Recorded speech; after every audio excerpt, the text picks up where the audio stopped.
Okay, so this happened. Yeah, hope my parts come today. I need to get this up and running.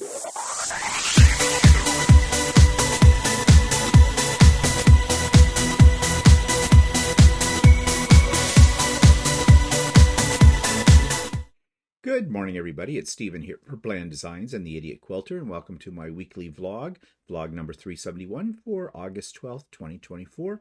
Hope everybody had a great weekend, and I hope your week is looking good as well. Okay, let's jump right into what I've been doing. Just a brief look at these, because tomorrow I'll be talking about these in much more detail. I did show these yesterday on Stephen and Walter Live, and here they are again. I know you're getting bored with them, but my only outlet to show my stuff. So, yeah. Anyways, this is the Underground Railroad. This is the one that Stephanie of Stephanie Stitches was doing as a sew-along. I bought the book as well, and you have seen this, the finished top, but you haven't seen the whole thing finished. And this one I did custom quilting on.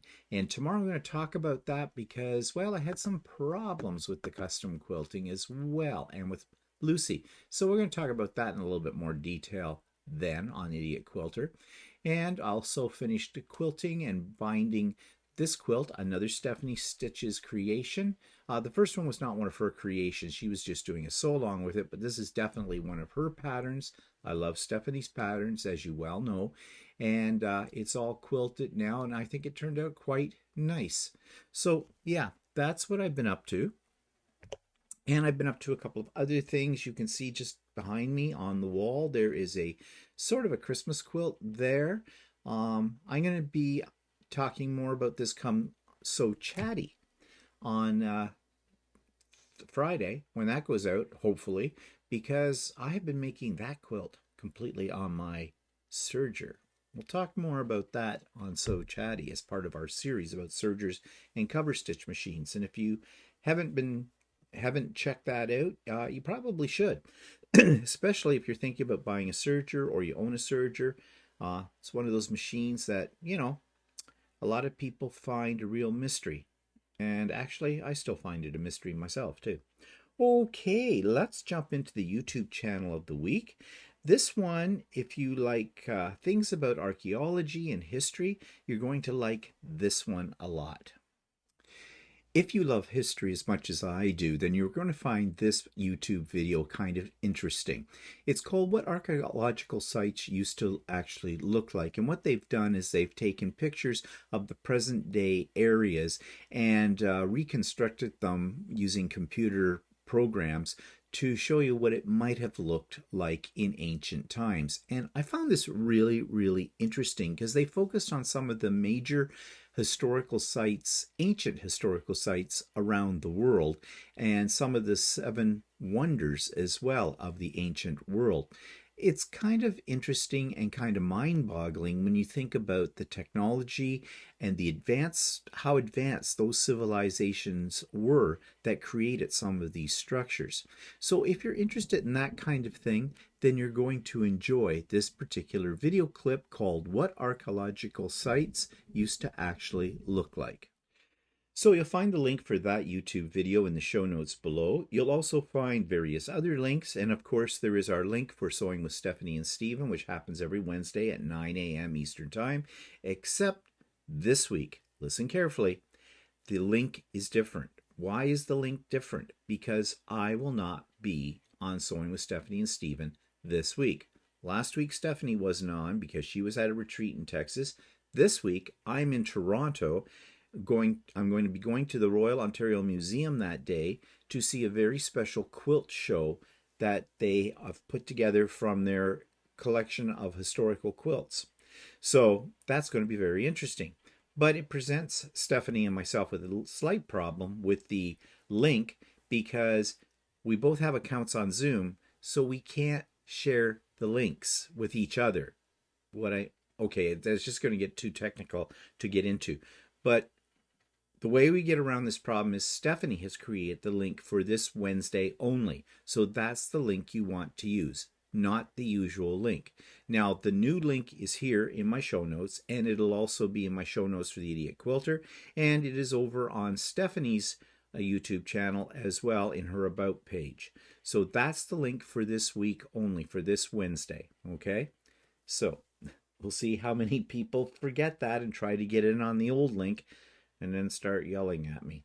Okay, moving on. What else is in there? You will also find links to all my friends' YouTube channels, as they always are there. And if you haven't checked them out, you should. You should. And there is a link to Stephanie's Pinwheel Picnic pattern, which I just showed you from her Etsy store. And if you've never done one of her patterns before, nothing to be afraid of. They look complicated, but they're very, very easy to follow. The instructions are well written.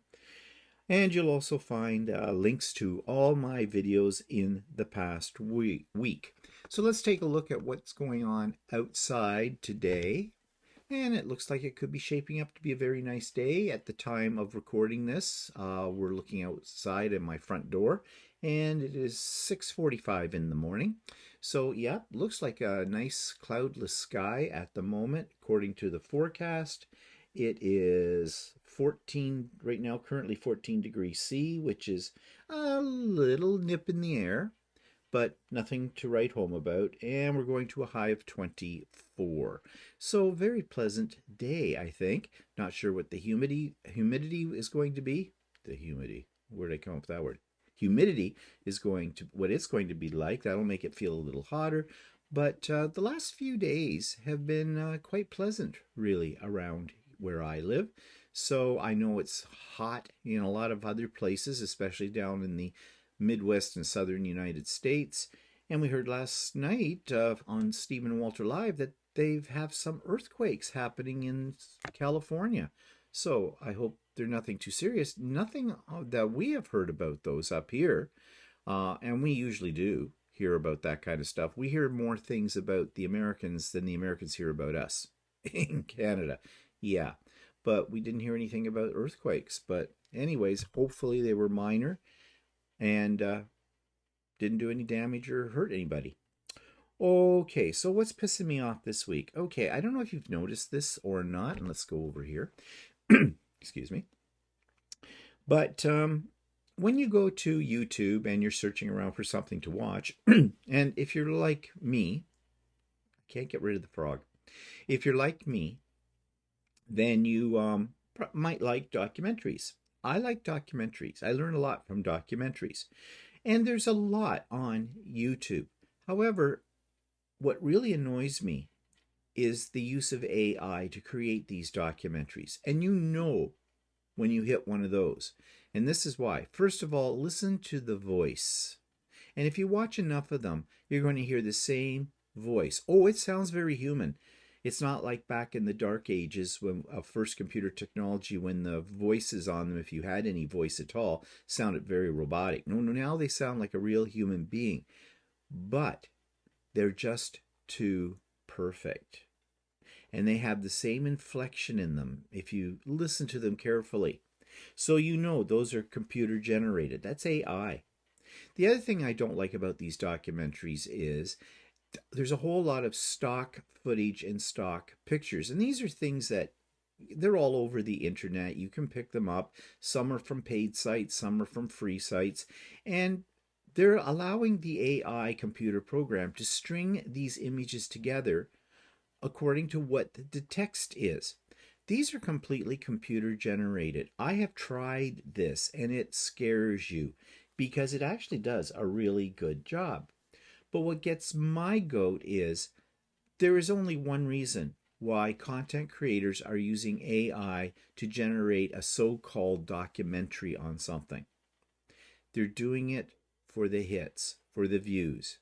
They're trying to make more money. And an AI program can generate one of these so-called documentaries in minutes, not in hours. No editing necessary. Away it goes. Now, if you watch one of those documentaries and look at the photos and the video clips that you're bombarded with every 5 seconds, you will notice that not always do those images fit the text exactly, especially historical pieces. there'll be an intermixtion mix of modern photos with more time period photos.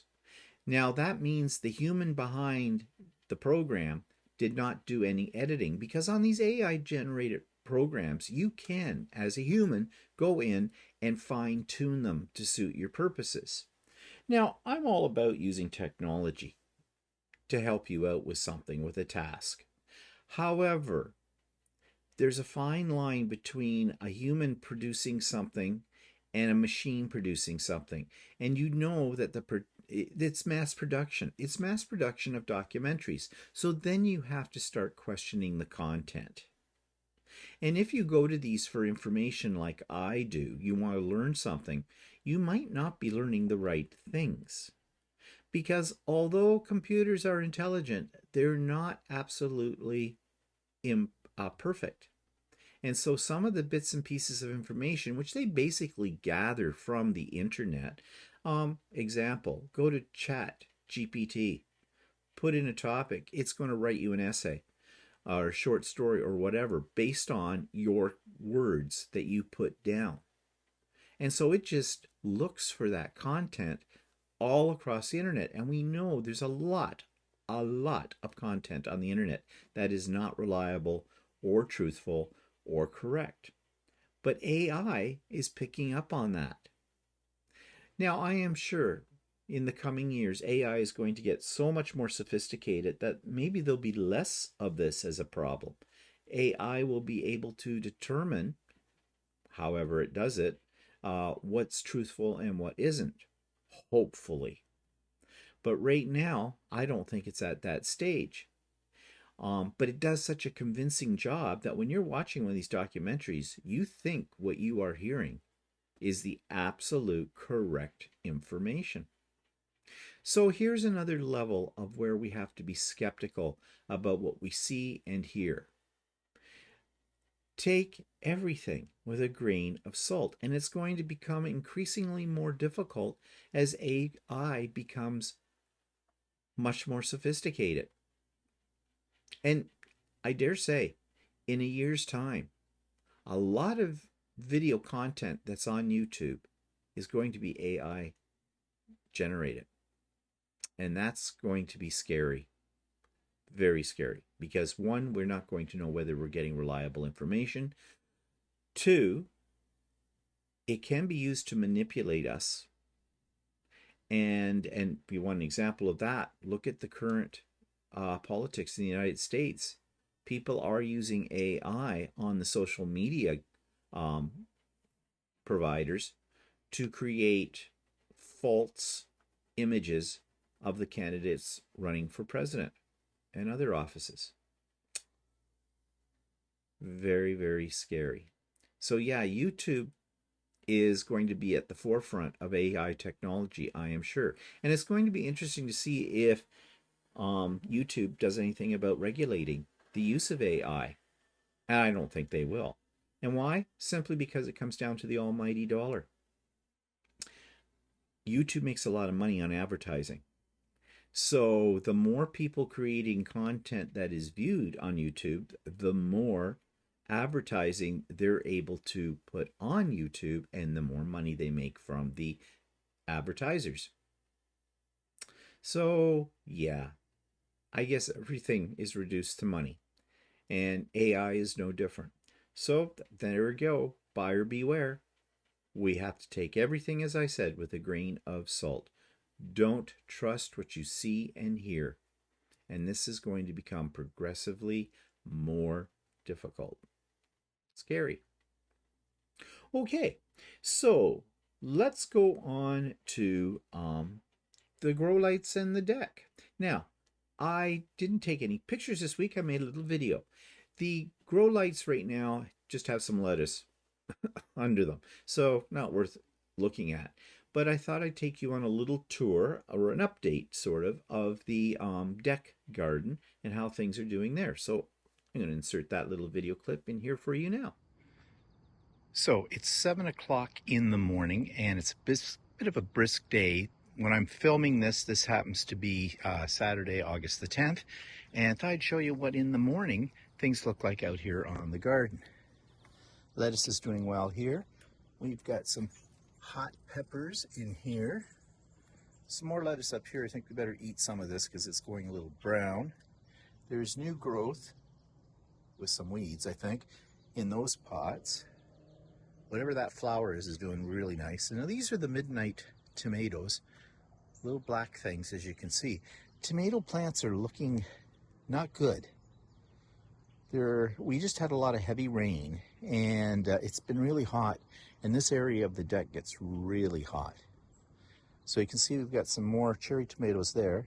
This plant's coming along really nice. It's peppers, and there are some peppers. Look at that. That's a weird looking pepper. And there's a red one in there as well as green. These are Roma tomatoes. The plant is looking very sickly. Still got some flowers though coming on it. This is the cucumber.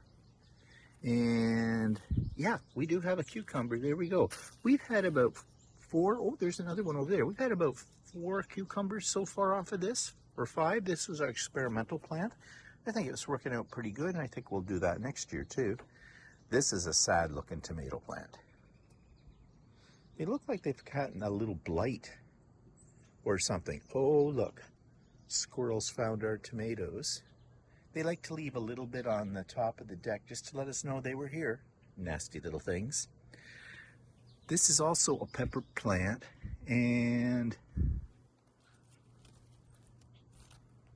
I don't see anything on it.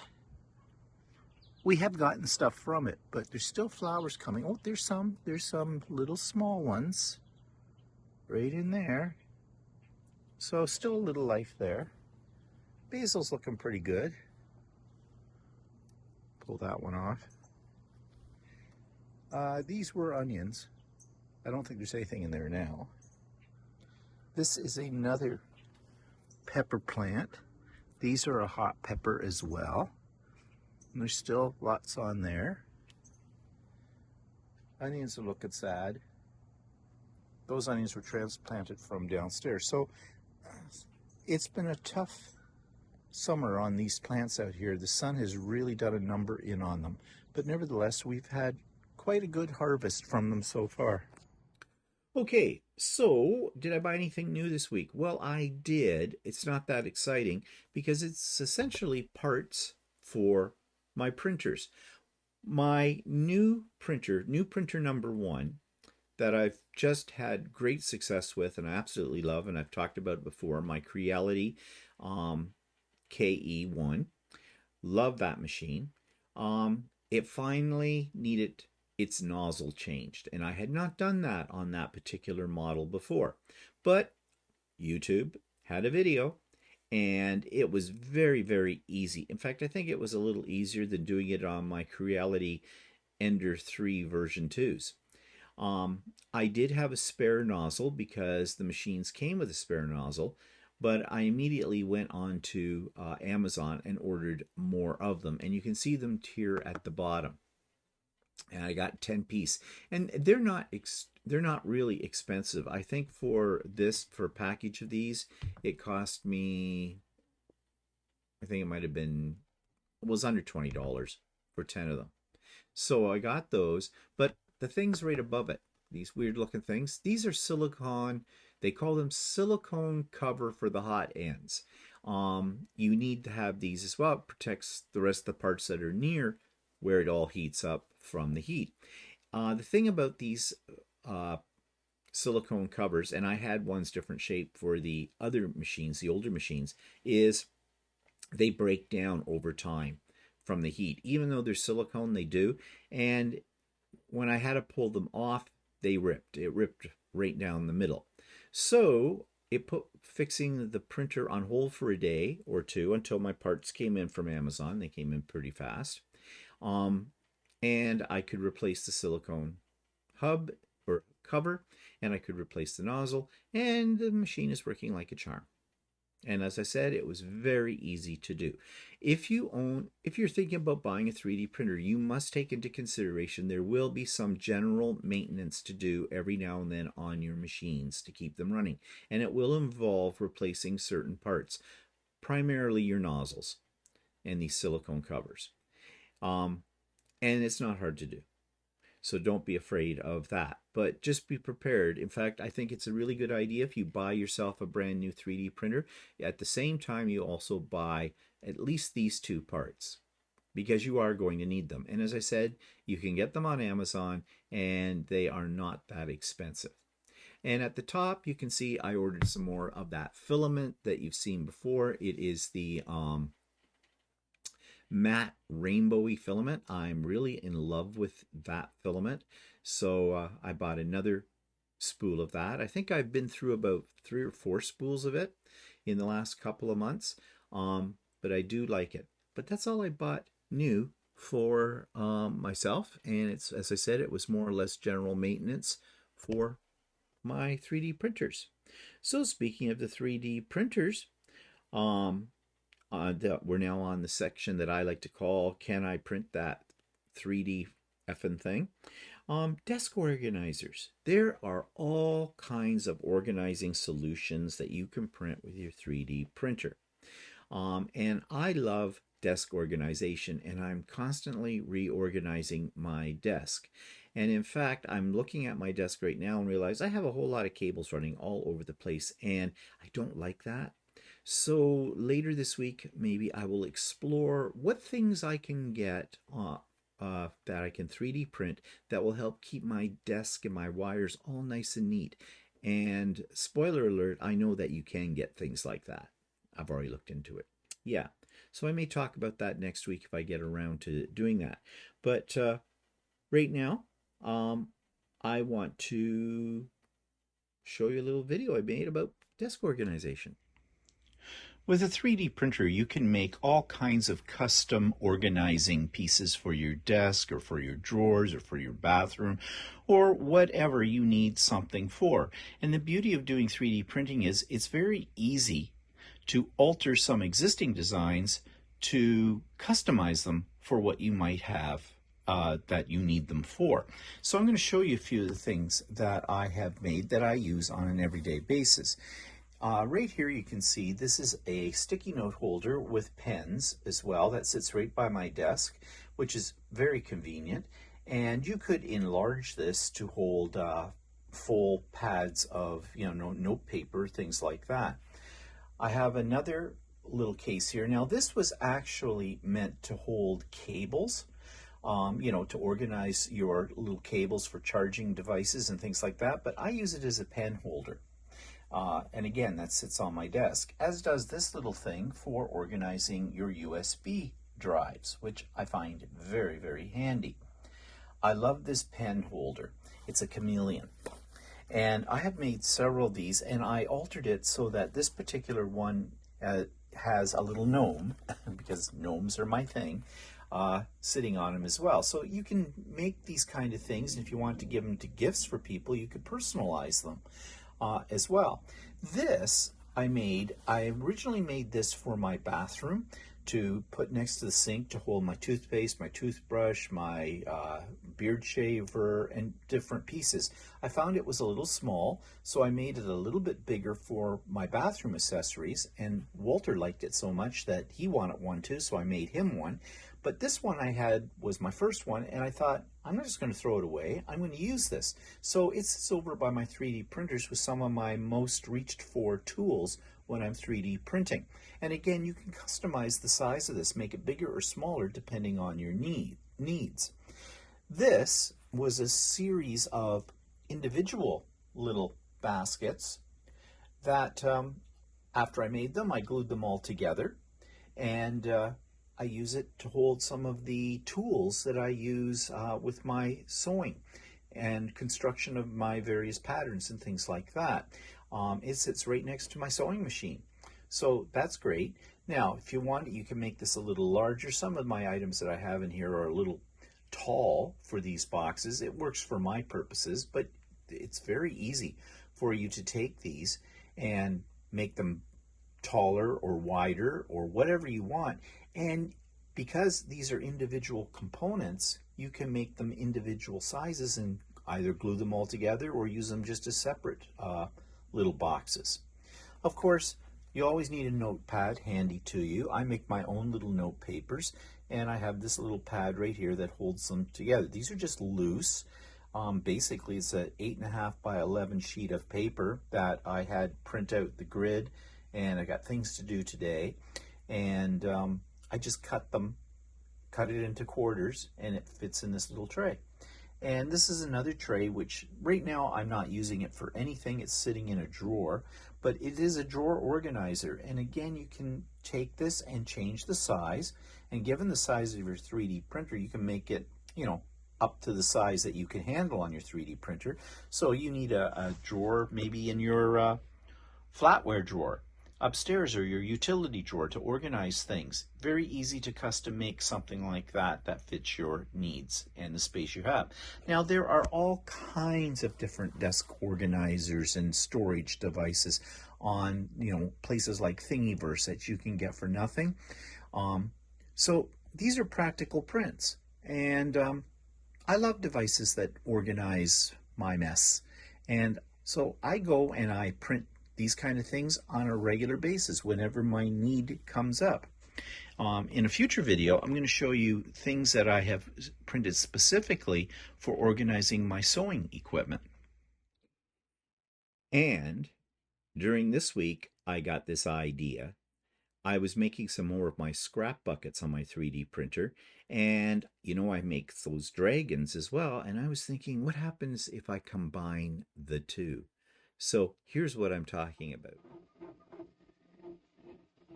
Okay, this is my latest 3D creation, and what I did was I took several models that I have made as separate standalone pieces, and I decided to form them together. Now, I didn't print them all out like this. I printed out each thing separately, but then I glue gunned them. So this is my dragon bucket, as you can see here. So I've got one of the big dragons wrapping around the bucket, and then I've got a smaller one climbing up on the side. I think it's just a cute little novelty item. Might look nice on display. I'm trying to think if there's something I could put in the bucket top. I don't know what, but actually I might use it to hold scrap sewing binding strips. I don't know, something like that or whatever, but I'm just playing, and that's what you do when you have a 3D printer. You just play.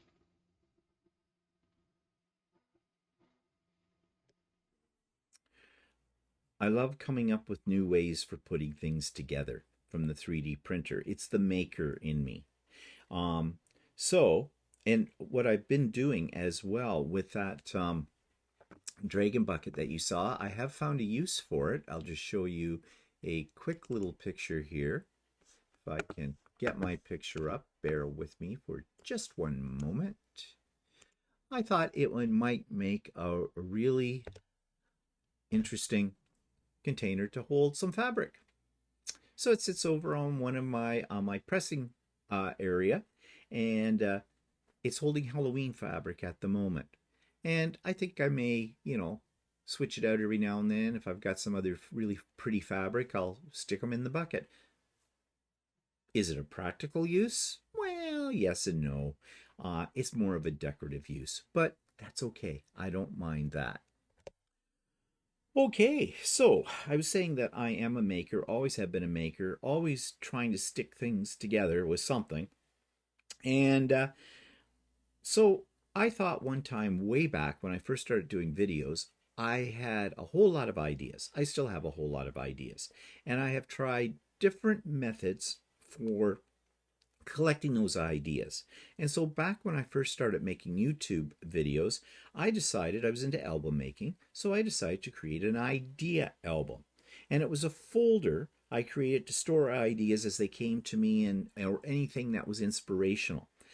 I still do this kind of thing, but I do this now electronically.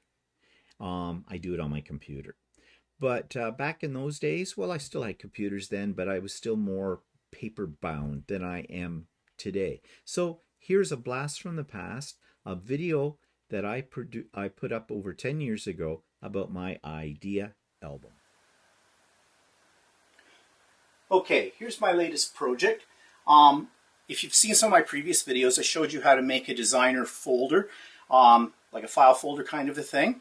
And then I got thinking about what I do when I'm coming up with ideas for different things. And I often put them on just scraps of paper, and I was sticking them in sort of my Smash journal. But I kind of wanted something that inspires me and at the same time holds all of the different ideas when I come across them. So I created this. This is, as I showed you before, is what I call a designer file folder. And you can check on my past video on how to make this. I just got the Cricut Disney and Friends, I think it's called, Mickey and Friends cartridge. So I thought I'd do a Mickey Mouse. So I cut that out. I added a little glitter glue stickles to his gloves, his pants, and his shoes. And I also cut out the words Imagine and Learn with this. So inside, you'll notice I have a big brad here. And what that is on the other side, I put some Velcro stickers, or whatever you call these things, Velcro buttons, to hold it shut. And inside, I just created a series of pockets. I did this very quickly. We have a big pocket on either side here. And then I put a pocket, I'll just remove this. And then I put two pockets on the inside down in here. Let's move these out. Oops. Okay, that's what I get for working upside down. Pull that one out. It's kind of awkward. And I'll just pull all these out so you can see the basic design. Just give me a second here. All right. So you can see that what I have, hope this is in focus, I have a large pocket on this side, a large pocket on this side, and then I have two pockets. One here, two pockets, one here, and then I added these little pre-made tags, fastened them down as another place to stick notes and things. Then I designed these little cards. I just inked them around the outside, gave them a little definition. I cut these out with the Cricut as well, and I used a journal stamp just to put some simple lines on to it. You can see I've written on this one already. And the idea of these is, as I get ideas and I want to categorize them, I can write a little heading up here, and these can go in any of these pockets, or they can go into the side here, and you can see as it peeks out what's on the tag with the little header on it. Then I made a whole bunch of these. They're not all filled. Some of them in the pockets here, and buried that one down inside that pocket, so let's pull it out. Okay, there we go. And then these just fit into the pockets here and down here. And I can make more of these. I saved the template for that, so as I need more, I can cut more. Then I had a bunch of these. You've seen me use these before. They come from the Smash Journal packs that look something like this for your Smash Journal. And I have a whole bunch of these. And so I just used those, ready-made, and I label them with that topic and list down all my different ideas. And they can fit into these or down in here. I had discovered at, I don't know, Bargain Basement or Bargain Bin at Michael's some of these little cards, kind of a thing. They're meant as a journaling card for scrapbooking. I got a package of these, and I write on those as well and do the same kind of thing. And I just like a variety of things to write on, different shapes, because, you know, I find I get really inspired by writing down my ideas on something more than just a plain piece of paper. And they just fit in these areas. That's a blank one. It can go wherever. Another blank one. Let's put some of these down in here. And as an idea comes to me, I'll just open this up and drop in a new card or find a card that already exists with a topic on it that I'm already thinking about. And I just drop them into here. Oops, a little crooked. Hope it's still in the shot. And there's a blank card for up here. And another blank card for down in here. So this is a great little way for doing quick little storages of lists that you might make for shopping, for example, or whatever. It's not a bad size. You can carry it along with you. Another card here, another card here. I had this card as well, and this is basically things that I want to finish up. One of them is the video for this. I made this several weeks ago, but I was waiting to get the journaling stamp. And if you might remember from one of my videos, I mentioned how hard it was to get just a plain, ordinary line journaling stamp that's fairly large. Well, I finally found a couple of places, thanks to a couple of people who sent me email messages for that. And I've got now journaling stamps that range from, maybe about this big to about 6 by 6, which is great. And this all closes up, just seals it. I put the Velcro on so that in case it gets fat, it'll hold it down. And I found this little decorative paper clip, which is holding a little note on the inside. You just saw me do that. I found these at the dollar store, actually, whole box of them, and they came in stripes and some other pattern, and I think I've used them in some of my other journals or albums as well. So just a quick little idea for holding your ideas and things like that, and to keep you inspired.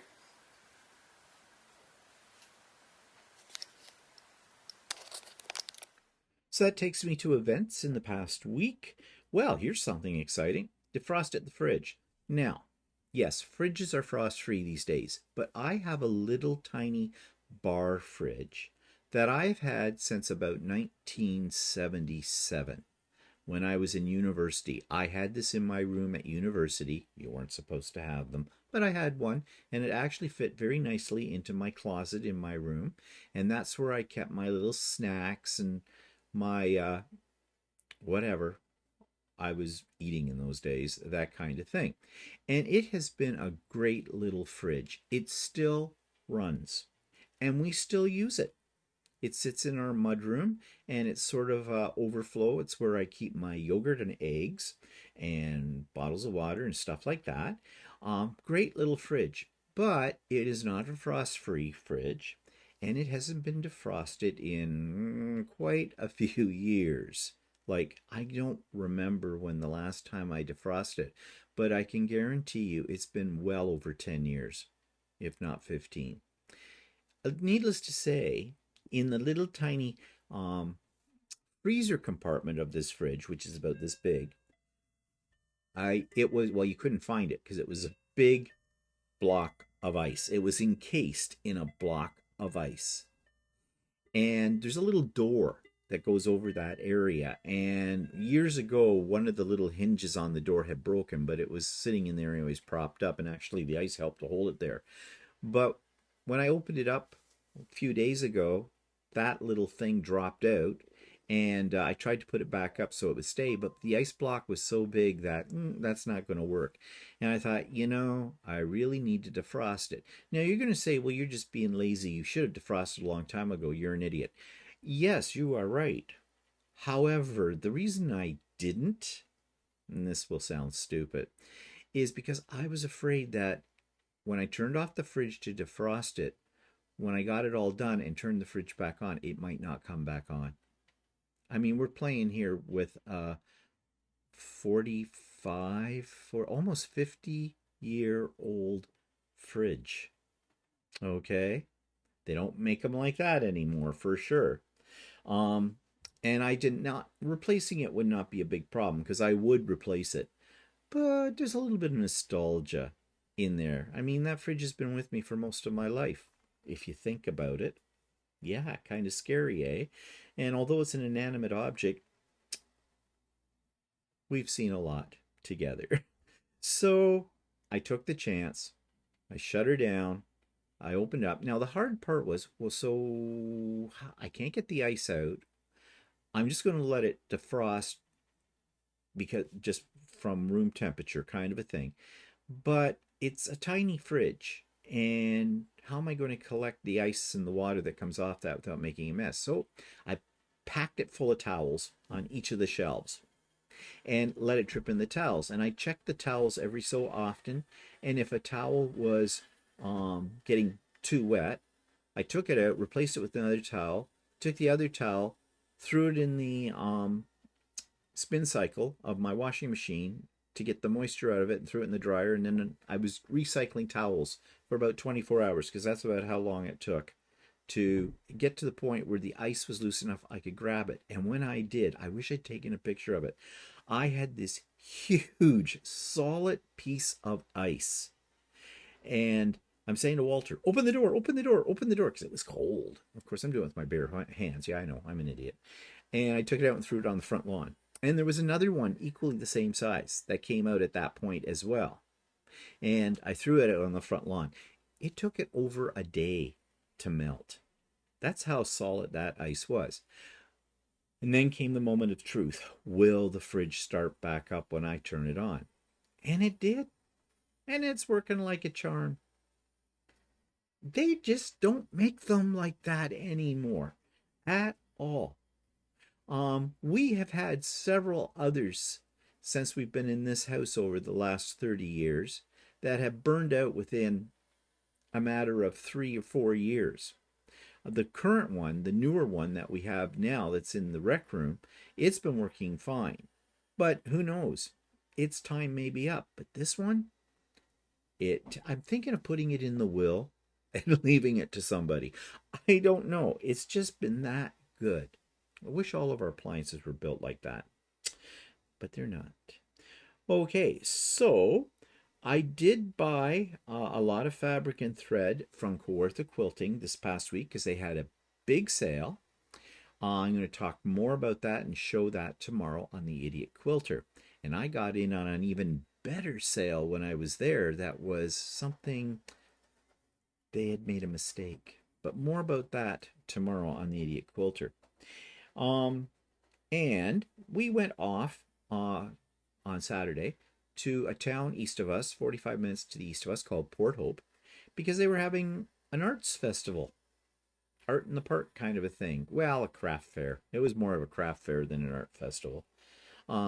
Which is not to belittle people who do crafts, because I used to be a crafter too, and that is art, a form of art. But we had nothing better to do. I kind of wanted to get out, so we decided we'd go down there for that. Well, it took us longer to get there than it did to see the whole thing. But I did make a little video of what little we did see, so I'm going to insert that video here for you right now. So we decided to come to Port Hope, which is a little place east of us by about 45 minutes. And they have a artisans here. And it's windy out here today, so you're probably going to get a little bit of wind in this voiceover. But we'll go through and see what we see.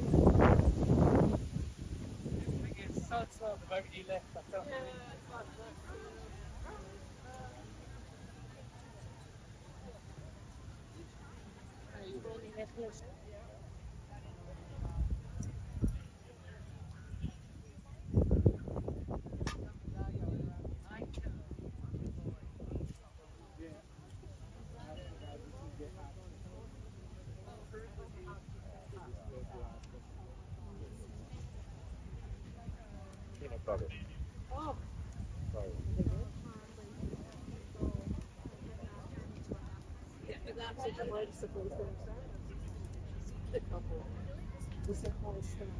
String art. I don't use elastic. It's because elastic break. So this is all made out of memory wire with different.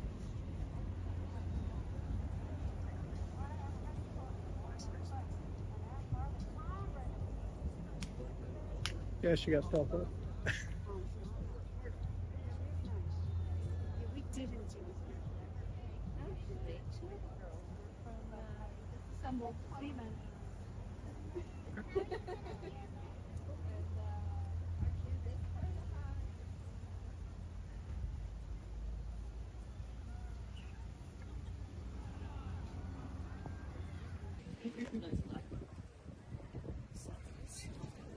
Lot spottery.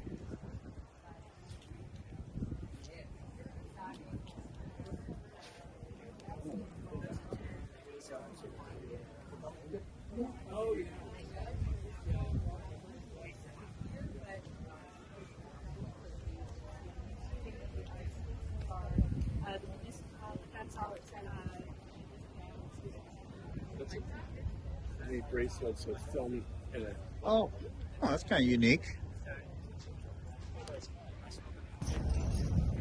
Thank you.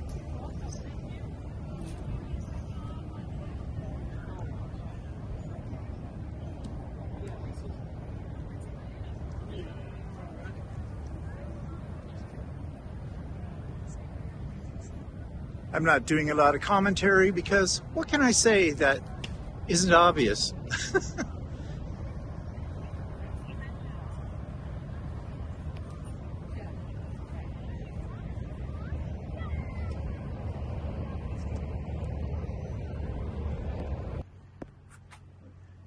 I could show you downtown Port Hope, but you can see downtown Port Hope is under major construction on the main drag, which must be a real problem for the businesses that are here, because a lot of them are closed. I'm sure they don't want this to be like this for a long time, but it's really disruption, because it's a pretty little town when it's not dug up. But as you can see, as far as the main drag, it's all under construction. Okay, so that's about it for me for this week for the vlog. Coming up, just reminders, Sewing with Stephanie and Steven, different link in the show notes. Check that out. I won't be there. We may try to call in while we're in Toronto. We'll see how that works out. I don't know if we'll get a chance to do that. And while we're at the ROM Quilt Show, Royal Ontario Museum, that's what ROM stands for, ROM. Okay, so what's coming up? Tomorrow, Idiot Quilter. Friday, So Chatty, continuing our series on sergers and cover stitches, and I'll talk about that thing behind me. And yeah, Stephen Walter live next Sunday as usual. Okay, hope you have a great week. We'll see you later. Bye for now.